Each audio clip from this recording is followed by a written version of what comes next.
Hello students, हम लोग class 11th chemistry पढ़ रहे थे। आपके लिए स्क्रीन पर देखिए मेरा ऐप का नेम डाला हुआ है और मेरा लोगो है। ये ऐप से आप जो है काफी जितना भी मैं पढ़ा रहा हूँ उसका पीडीएफ आप डाउनलोड कर सकते हैं। और ये मेरे चैनल्स है, इसके मेरे चैनल्स को सब्सक्राइब करना नहीं भूलिए, लाइक करना नहीं भूलिए। अगर आपको पसंद आ रहा हो तो आपको यूट्यूब चैनल और ये ऐप में 9th 10th 11th 12th और ये सब जितना भी लिखा हुआ है हर चीज का कंटेंट दिया हुआ है। हम आशा करते हैं कि सबको यूजफुल होगा ये कंटेंट। आप एक बार जरूर देखिए। मतलब हम 99% डैम श्योर है कि आप जरूर सेटिस्फाइड होंगे इससे। चलिए आज का क्लास हम स्टार्ट करते हैं, क्लास 11 का केमिस्ट्री। ठीक, आज का टॉपिक है हमारा स्टोइचियोमेट्री। देखिए इसमें हम लोग कोफिशिएंट से खेलते रहते हैं, ठीक है। जो बैलेंस करते हैं ना आगे, इसको समझने के लिए आपको मोल समझना बहुत जरूरी है। जो रिएक्टेंट्स का मोल होगा और जो प्रोडक्ट्स का मोल होगा वो जरूर बराबर आना चाहिए, ठीक है। तो जो स्टोइचियोमेट्री समझना है तो सबसे पहले मोल बराबर होना चाहिए और मास, तो आप law of conservation of mass भी पढ़े हैं, तो मास भी कंजर्व रहना चाहिए। तो जैसे यहाँ पर देखिए ओवरऑल आगे कोफिशिएंट 1 है, तो यहाँ कोफिशिएंट 2 है, यहाँ 1 है, तो यहाँ टोटल 3 मोल है, यहाँ 3 मोल है, ठीक है। अगर हम इसको क्या बोलते हैं मास कंजर्व करेंगे तो कैल्शियम का 40 होता है, ये 12 और ये 3 × 16 100 ग्राम यहाँ आया। ये 2 टाइम्स है आपका HCl 1 + 35.5 73, टोटल कितना हो गया 173। अब इसको भी जोड़ लीजिए तो ये 140 आ जाएगा। कैल्शियम का 40 और क्लोरीन का 2 × 35.5 हो जाएगा, वो 111। उसके बाद आपका H2O तो होता है 18, डायरेक्ट याद रखेंगे। कार्बन CO2 का 44 याद रखेंगे।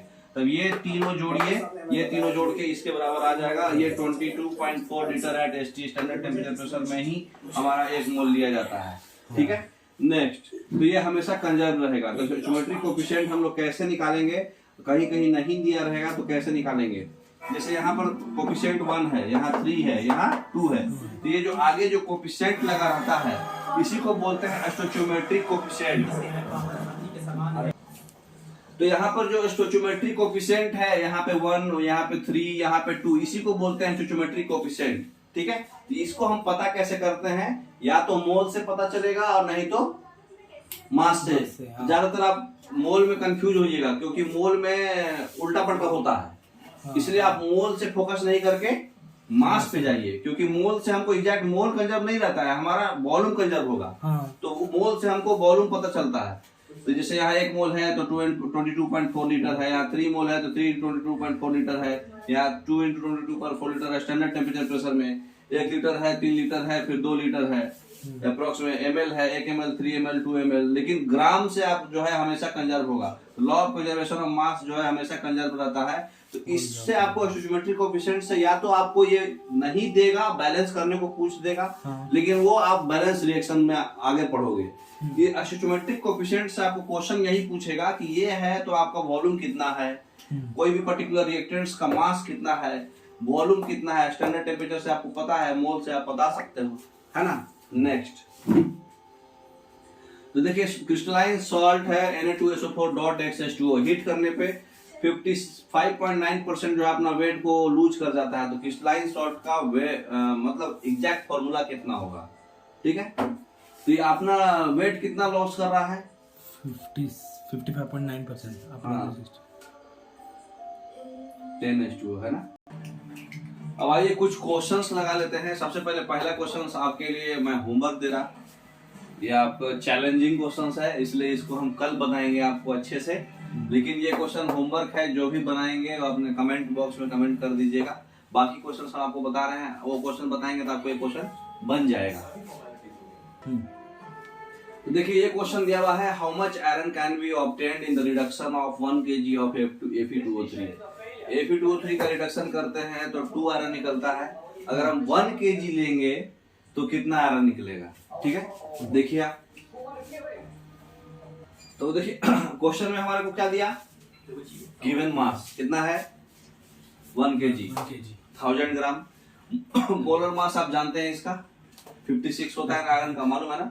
तो 56 × 2 और 16 × 3 160 ग्राम पर मोल, ये आपका क्या हो गया molar mass. Number of moles formula पढ़े थे ना मोल कंसेप्ट में, given mass by molar mass.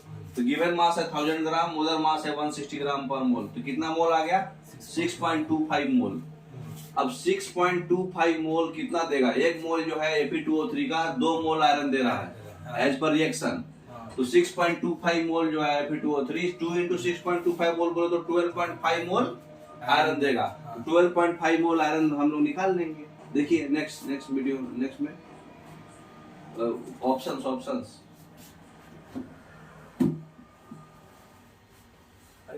तो 12.5 में कितना ग्राम हो जाएगा? 12.5 इंटू 56 तो कितना आ जाएगा? मोलर मास कितना था इसका? 56। तो 2 Fe है ना? हाँ। तो 112 हो जाएगा 112 और इंटू 12.5 मोल था, एक मोल का तो 112 था। तो कितना आएगा अप्रोक्स? देखिए तो हम लोग को मालूम चल गया कि एक मोल Fe2O3 में 6.25 मोल आयरन आ रहा है। तो दो मोल आयरन आ रहा है यहाँ पर। तो टोटल 12.5 मोल आएगा आयरन। 12.5 मोल आयरन बोले तो एक मोल का हमको पता है कि मॉलिक्यूलर मास 56 होता है। तो 12.5 मोल का मास कितना हो जाएगा? देखिए अभी हम number of moles equal to क्या पढ़े हैं?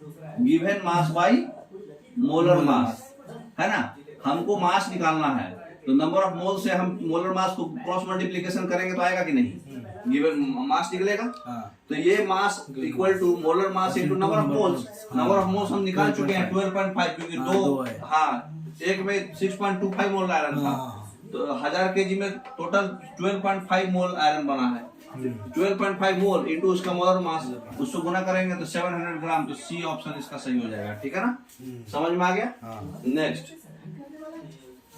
अगला क्वेश्चन जो है आपके पास क्या है? अगला क्वेश्चन पूछ रहा है कि कितना अमाउंट सिल्वर क्लोराइड AgCl बनेगा at the action of 5.85 gram sodium chloride NaCl on excess of silver nitrate. अगर ये दोनों रेट करके AgCl बनेगा तो ये कितना अमाउंट बनेगा? मतलब फिर वही क्वेश्चन है। ठीक है? तो 5.85 ग्राम में है। तो बताइए NaCl AgNO3 जब बन रहा है तो अब इससे NaCl का हमारा जो है मॉलिक्यूलर मास बताइए। NaCl का कितना होता है? 35.5 और 23। तो 35.5 और ये 23 दोनों को ऐड किए तो हमारा कितना मिल गया? 58.5। और यहाँ पर हमारा AgCl जो है ये कितना हो गया? 35.5 और 47 होता है। कितना होता है इसका? 143। सिल्वर का कितना होता है मॉलिक्यूलर मास? 147 होता है ना? तो ये सिल्वर का होता है 108। ठीक है? तो हमको इतना मालूम चल गया कि सिल्वर क्लोराइड जो है 58.5 ग्राम अगर सोडियम क्लोराइड रेट करेगा तो सिल्वर क्लोराइड बनेगा 143.5 ग्राम। 58.5 ग्राम NaCl 143.5 ग्राम हो रहा है। तो 1 ग्राम कितना करेगा? 143.5 डिवाइडेड बाई 58.5। हमारे पास क्वेश्चन में दिया हुआ था 5.85 ग्राम इंटू 5.85 करेंगे डायरेक्ट ये 10 बार में कट जाएगा। माइनस में पावर माइनस होगा, नीचे है ना? तो ये 14 पावर और पीछे आ जाएगा 14.35। ठीक है? तो हमारे को 5.85 ग्राम में AgCl कितना बन रहा है? 14.35 ग्राम। ठीक है? अब देखिए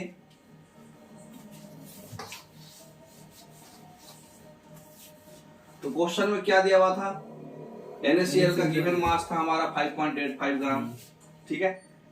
तो मोल कितना होगा इसका? मोलर मास सोडियम क्लोराइड का होता है 58.5। तो गिवन मास बाई मोलर मास करेंगे तो नंबर ऑफ मोल्स हो जाएगा 0.1 मोल, है ना? तो हमारे को क्वेश्चन में क्या पूछा था? 5.85 ग्राम सोडियम क्लोराइड जो है सिल्वर नाइट्रेट से रिएक्ट करके कितना अमाउंट सिल्वर क्लोराइड बनाएगा? अमाउंट यही पूछा था ना? तो हमारे पास कितना ऑप्शन आया? 14.35 बी ऑप्शन। अभी पढ़े ना हम पीछे वाले स्लाइड में। 0.1 ऐसे भी निकाल सकते थे डायरेक्ट। पीछे वाले स्लाइड में देखिए, पीछे वाले स्लाइड में नहीं समझ में आपको। देखिए पीछे वाले स्लाइड में 14.35 ग्राम आया ना जी। तो एक्चुअल हम ऐसे भी निकाल सकते हैं कि एक माने इतना ग्राम में इतना ग्राम बना तो 1 ग्राम में इतना बना तो 5.85 ग्राम में इतना बना। और उसको 0.1 डायरेक्ट आ गया ऐसे ग्राम से ही रेशियो से, नहीं तो मोल से भी निकाल सकते थे, ठीक है ना। नेक्स्ट,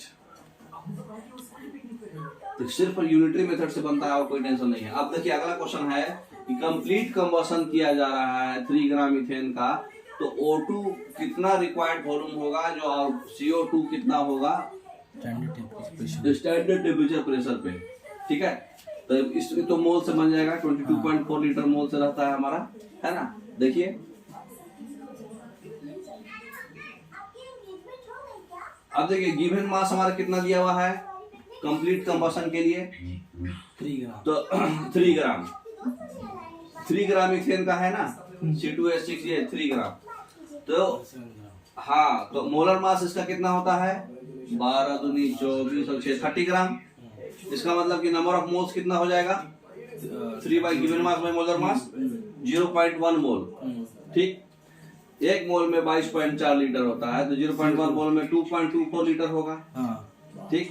अब उसी तरह से उसका निकाल लेते हैं, तो 0.1 मोल हमारा निकल गया। अब हमको पता है कि 2 मोल इतना 7 मोल ऑक्सीजन 4 CO2 और 6 H2O बना, ठीक है। तो 2 मोल बना, तो 1 मोल C2H6 जो है कितना मोल बना रहा है 7 मोल O2 बन रहा है, रिएक्ट कर रहा है।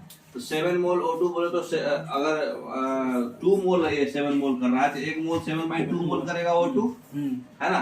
तो 0.1 मोल कितना करेगा, ये तो 3.5 हुआ, 0.35 मोल O2 करेगा। तो वॉल्यूम ऑफ 0.35 मोल O2 क्या होगा, 1 मोल किसी भी चीज का 22.4 लीटर होता है, तो 0.35 मोल 0.3 इंटू 22.4 लीटर, तो 7.84 लीटर ऑक्सीजन हो गया, ठीक है। ऑक्सीजन का हम लोग पता चल गया, CO2 चाहिए, हाँ अब CO2 चाहिए, तो उसी तरह से CO2 का क्या देख लीजिए, CO2 का कितना था 4, है ना। तो इसका तो निकल गया, CO2 का देखिए नेक्स्ट, तो वॉल्यूम ऑफ CO2 कितना होगा 0.2 मोल CO2 जो है रिएक्शन में देख लीजिए 4.48 आ जाएगा, 4.48, हाँ देखिए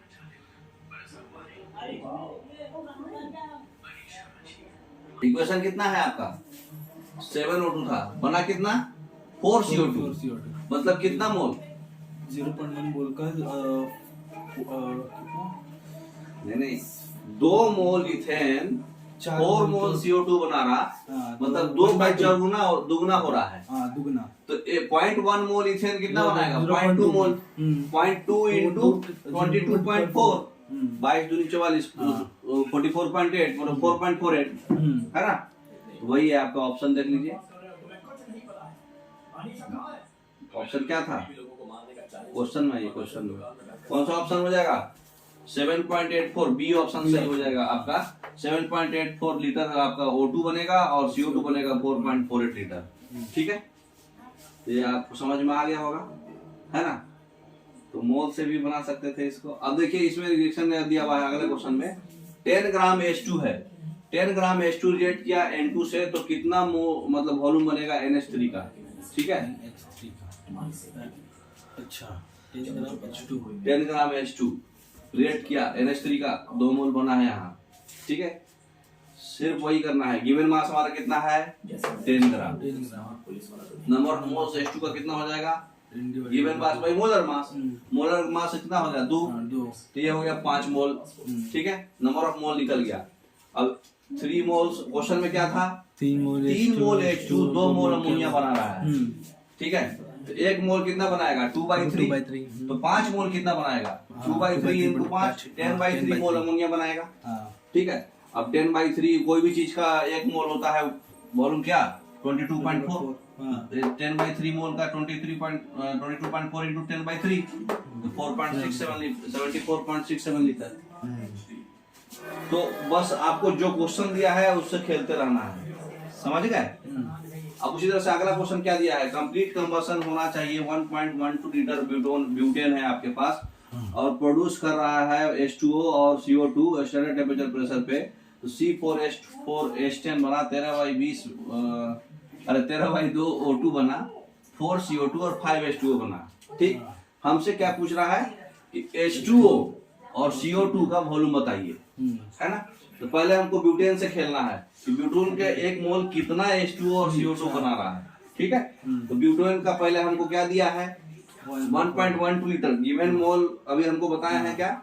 अगर जो चीज में दिया है उसी का स्टैंडर्ड पता कर लीजिए। Number of moles equal to क्या होता है गिवन वॉल्यूम बाई 22.4 एसटीपी पे ऑलरेडी पूछा ही है। तो 1.12 divided by 22.4 equal to 1/20 mole. तो 1/20 मोल कितना बना रहा है 4 मोल CO2। अरे 1 मोल 4 मोल CO2 बना रहा है तो 1/20 मोल कितना बनाएगा। बस यही करना है आपको मल्टीप्लाई बाय डिवाइडेड बाय 20 यहाँ देख लीजिए 1/20 मोल इंटू 4 इक्वल टू कितना हो जाएगा 4/5 1/5 हाँ 1/5। 1/5 मोल इक्वल इसको 22.4 से अगर गुणा कर दिए तो सीधा सीधी लीटर में ही आ जाएगा आंसर। हाँ बोलिए। तो ऑलरेडी हमको पता है कि 1 मोल जो है 4 मोल CO2 दे रहा है। तो 1/20 मोल कितना देगा CO2 1/20 इंटू 4 और जितना भी आएगा उतना इंटू 22.4 लीटर। तो कितना वॉल्यूम आ जाएगा बताइए 22.4 बाई 5 बताइए 4.48 है ना। तो ये आपका दिखाया हुआ है इसमें ठीक है ना। तो 4.48 लीटर आपका CO2 आ गया। क्वेश्चन में लाओ ना पहले तो आपका CO2 समझ में आ गया 4.48 लीटर आ गया। वही 1/5 इंटू कितना था 22.4 है ना। अब उसके बाद बताइए 5 मोल बन रहा है 1 मोल ब्यूटेन 5 मोल वाटर बना रहा है ना। तो 1/20 मोल कितना बनाएगा 1/4 हाँ तो 1/4 और उसका 22.4 लीटर कर देंगे तो ये आपका क्या आ जाएगा वाटर का वॉल्यूम। हाँ तो ये कितना हो जाएगा 5.6 लीटर है ना। 5.6 तो ये आपका बी ऑप्शन सही हो जाएगा। वाटर 5.6 लीटर है CO2 4.48 लीटर है। तो बस आपको यही खेलना है यूनिटरी मेथड से ही कि 1 मोल से कितना हो रहा है 1 मोल हमको पता है। हर चीज को मोल में कन्वर्ट कर दीजिए। आपको मोल का रिलेशन हर चीज में पता है। पार्टिकल्स में देगा तो पार्टिकल्स में एवोगैड्रो नंबर ले लो given mass by molar mass ले लो और गिवन वॉल्यूम बाई 22.4 लीटर ले लो। 1 मोल से रिएक्टेंट्स कितना कितना बना रहा है उससे बनाते रहो है ना। तो ये मोर देन सफिशिएंट है। ओके आज का स्टेटमेंट पूरा कंप्लीट हो जाएगा। Okay thank you. और ये याद रखिएगा इसको भूलिएगा नहीं। ये आप मीडिया पैक क्लासेस हमारा पर्सनल ऐप भी है। आप प्ले स्टोर में जा करके ऐसा आइकन बना होगा आप डाउनलोड कर लीजिए और आपको उसमें सारा PDF मिल जाएगा। जितना भी हम पढ़ा रहे हैं हर सारा PDF अभी अपलोड कर दिया गया है। और पहले का भी बहुत सारा जो पढ़ा हुआ है जिनका छूट गया हो या फिर जो लोग इसमें से कुछ भी तैयारी कर रहे हो क्लास 6 to 12 में भी आप कुछ भी पढ़ना चाहते हैं तो उसमें आपको हेल्प मिलेगा। आशा करते हैं आपको वीडियो पसंद आया होगा। Okay thank you.